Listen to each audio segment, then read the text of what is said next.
عامر لیاقت حسین کو دوپہر 1 بجے آغا خان ہسپتال لایا گیا تھا۔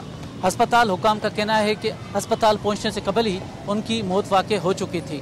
پولیس کا کہنا ہے کہ گزشتہ شب سے ان کی طبیعت خراب تھی، جس کے بعد انہیں یہاں پر ہسپتال لایا گیا اور یہاں پہ ان کی موت کا اعلان کیا گیا۔ کچھ دیر قبل ہی جو چھیپا فاؤنڈیشن کے سربراہ ہیں رمضان چھیپا، انہوں نے ان کی میت وصول کی ہے اور یہاں سے جناح ہسپتال منتقل کی گئی ہے، جہاں ان کا پوسٹ مارٹم کیا جائے گا۔ عامر لیاقت حسین کی جو شخصیت ہے وہ مقبول بھی تھی اور کئی حوالوں سے متنازع بھی رہی۔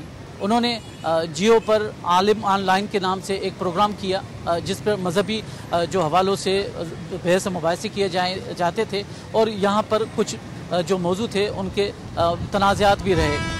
اس کے علاوہ انہوں نے جو رمضان ٹرانسمیشن کو ایک نیا رخ دیا اور کافی ٹی وی چینل سے وہ وابستہ رہے اور وہ کافی مقبول رہتے تھے، مگر یہ ٹرانسمیشن بھی کافی متنازع رہی اور ایک ہی ٹرانسمیشن میں انہوں نے جب ایک جو بچہ ہے وہ کچھ لوگوں کو دیا تھا تو اس حوالے سے بھی بڑا تنازع رہا۔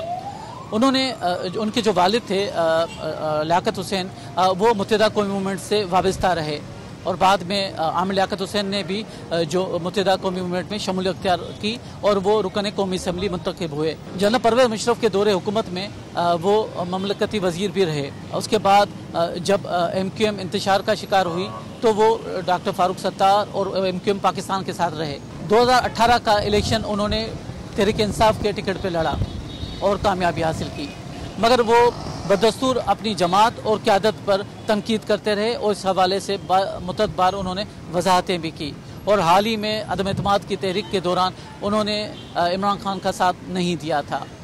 ان کی نجی زندگی بھی مختلف واقعات کی وجہ سے متنازع رہی۔